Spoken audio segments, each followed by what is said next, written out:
Hello, magandang hapon sa lahat ng kapanalig ko, no? Medyo nangala yung balakang ko.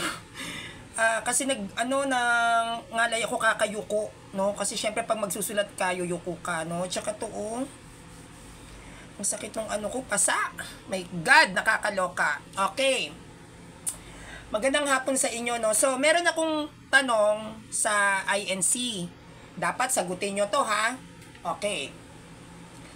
Ang INC ba, naniniwala ba kayo na si Kristo ay nagkatawang tao? Yun yung unang tanong ko. Nagkatawang tao ba si Christ? Kasi para sa akin lagyan natin ng logic mga kapanalig kong Katoliko. Kung si Christ ay nagkatawang tao, so ano siya noon nung hindi pa siya nagkakatawang tao?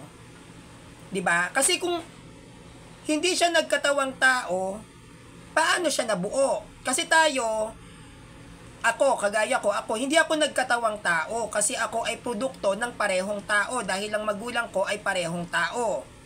Now, kung si Kristo ay nagkatawang tao, so meaning to say, nung time na hindi siya nagkakatawang tao, ano siya? Kailangan marunong tayong gumamit ng logic dito. Hindi tayo basta-basta claim na si Kristo, hindi Diyos, si Kristo ay tao pero espesyal. Hindi ganon. Lagyan natin ng logic. Okay. May turo ba ang INC na si Christ ay nagkatawang tao? Ano ba si Christ sa inyo? Hindi ba siya nagkatawang tao? Kung hindi siya nagkatawang tao at siya ay tao, no? Siya ay tao. Paano siya isinilang? Kasi pag ikaw ay tao, ang magulang mo dapat ay parehong tao. 'Di ba? Kagaya ko, hindi naman ako pwedeng magkatawang tao, 'di ba? Kasi tao na ako, tao ka na, magkakatawang tao ka pa. Hindi ako pwedeng ganon. Pag sinabing nagkatawang tao, meron kang pinagmulan. 'Di ba? Pag sinabing nagkatawang tao at naging tao, ayon sa Bible, may pinagmulan ka. Hindi ka tao noon. Hindi po ba? Kasi nagkatawang tao eh. Hindi naman tayo pwedeng magsabi na si Sanrio ay nagkatawang tao. O, kung nagkatawang tao ako, ano ako noon? So, ano ba yung aral ng INC about Christ? Hindi ba sa inyo nagkatawang tao si Christ? Kasi parang dyan pa lang yata sa aral nyo, mali-mali na. No, mali-mali na. Pangalawa, sinasabi ng INC na tayo daw ay sekta. No, ikaklaro ko lang Paano kami naging sekta at sekta kami saan? Kasi pag sinabing sekta ka, ikaw ay sekta ng isang religion. San kami sekta? Halimbawa, ang Muslim, ang Islam, meron niyang sekta na tinatawag na Sunni. Yan, sekta yan ng Islam, ang Sunni. Dalawa yan, nakalimutan ko yung isa. Kung ang Catholic Church ay sekta, saang religion kami sekta? Kasi ang INC ni Manalo, sekta ng Catholic Church. Kasi kayo ay nagkiklaim na Christian. Ang Christianity na religion ay kinikilala ng mga bansa na kung saan ito ay nasakop ng mga apostles. 'Di ba? Ang Christianity ay kinikilala na religion doon mismo sa kung saan nanirahan si Christ. Religion ng Christianity. Now, kung kinikilala ang Christianity as religion sa Jerusalem, anong religion ng Christianity ang nakatatag doon sa Jerusalem? Kasi hindi po pwedeng magtatag ng simbahan ang isang sekta sa Jerusalem. Kahit ang Judaism, may sekta yan. Ang sekta ng Judaism is Essenes, Pariseo, Saduceo, Escriba. Yan yung mga sekta. May Nazarene pa nga Nazarene. Sekta yan. Ang Catholic Church, ang sekta ng Catholic Church, yan yung tinatawag na Protestant Reformation. Pag sinabing Protestant Reformation, ito ay pinasimula ni Martin Luther para para i-reform niya yung aral ng Catholic Church. At yung pagre-reform ni Martin Luther sa aral ng Catholic Church, ibig sabihin, iibahin. Ire-reform mo nga eh. Kaya Protestant, di ba? Pag sinabing Protestant Reformation, ire-reform mo o babaguhin mo yung aral ng Catholic Church. So, hindi kami yung sekta. Sino yung sekta? Ang sekta ay yung under ng Protestant Reformation. Dahil ang layunin ng Protestant Reformation ay baguhin ang aral ng Catholic Church. Ire-reform nila yung aral. So, ibig sabihin, ang nagpasimula ng Reformation si Martin Luther. Now, sabi ng INC, sekta tayo. Tayong mga Katoliko, ang Catholic Church ay isang sekta. Ano ba yung nire-reform ng INC? Kaninong aral? Di ba sa Catholic Church? Meron na bang Felix Manalo sa panahon na wala pang Bible? Wala pa. Tandaan nyo, 1st century, 110 AD, nang binigyan tayo ni San Ignacio, the third bishop ng Antioch, tatatawagin tayong Catholic. So wala pang Protestant Reformation during that time.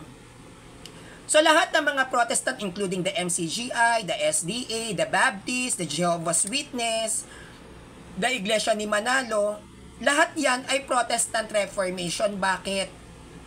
They are trying to reform the doctrines of the Catholic Church, which is a religion.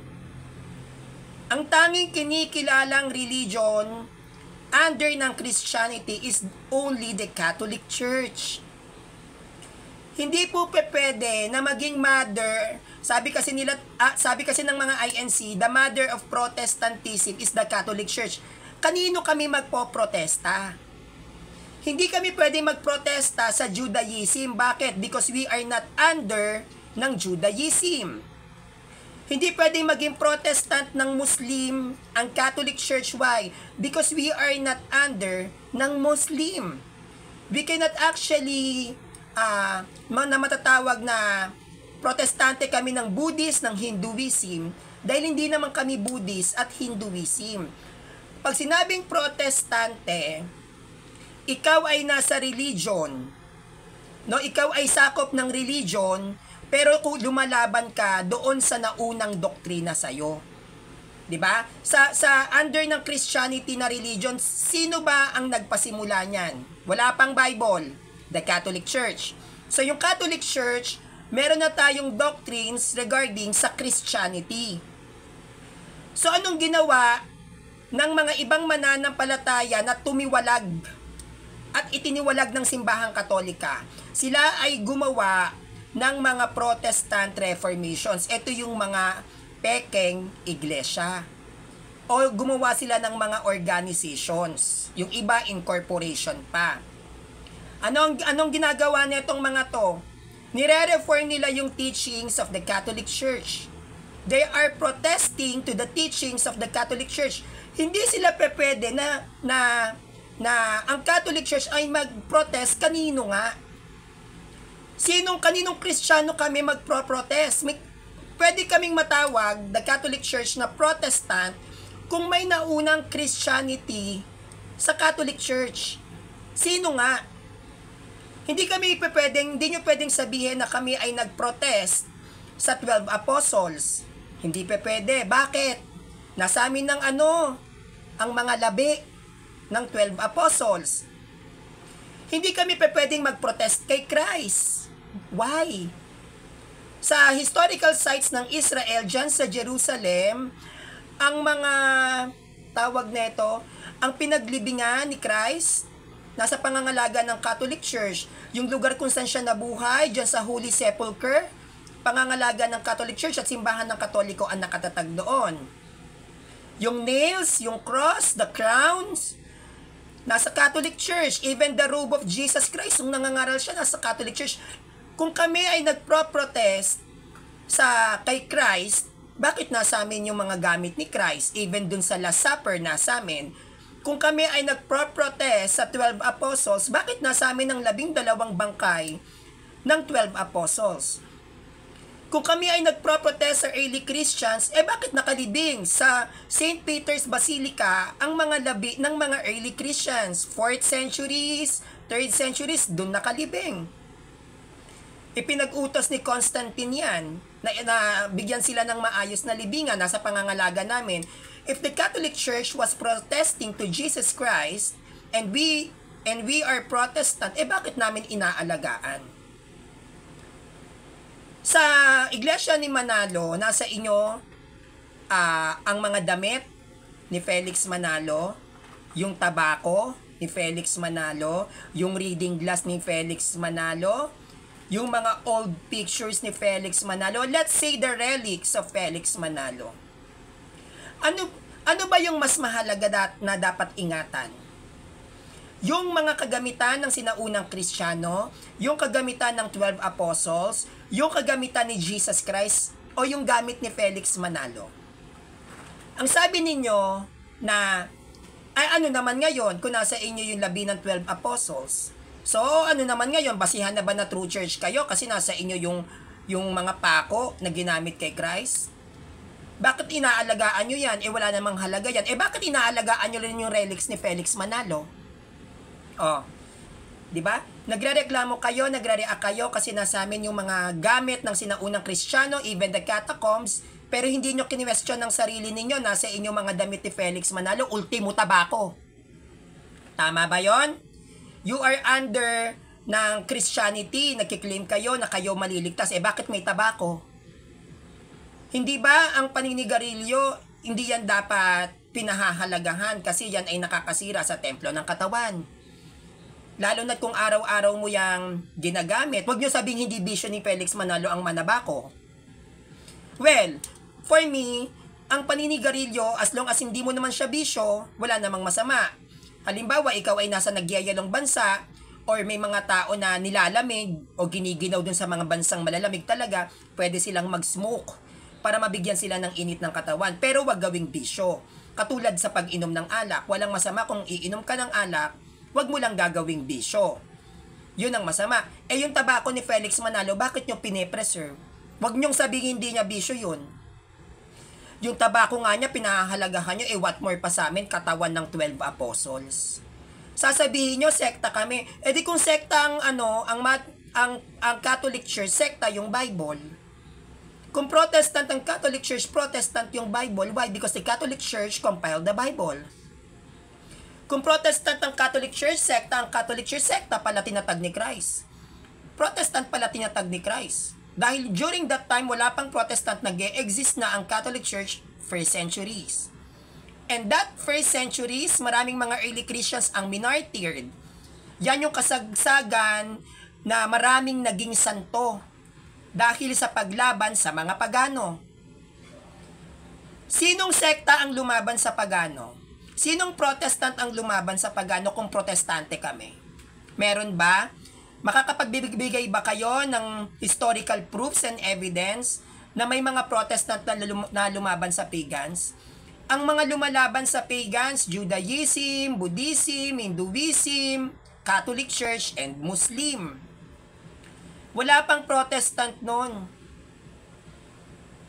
Kailan nagtatag si Christ ng iglesia? 18th century, 19th century, 17th century, 16th century, 15th century? No. Nagtatag si Christ sa panahon na wala pang Bible. Nagtatag si Christ sa panahon na hindi pa laganap ang Christianity. Wala pang 100 person, nasa 50 person nga lang yata yung namalakaya para ikalat ang Christianity, hindi pa ganun kalaganap. Kaya nga may katakombe.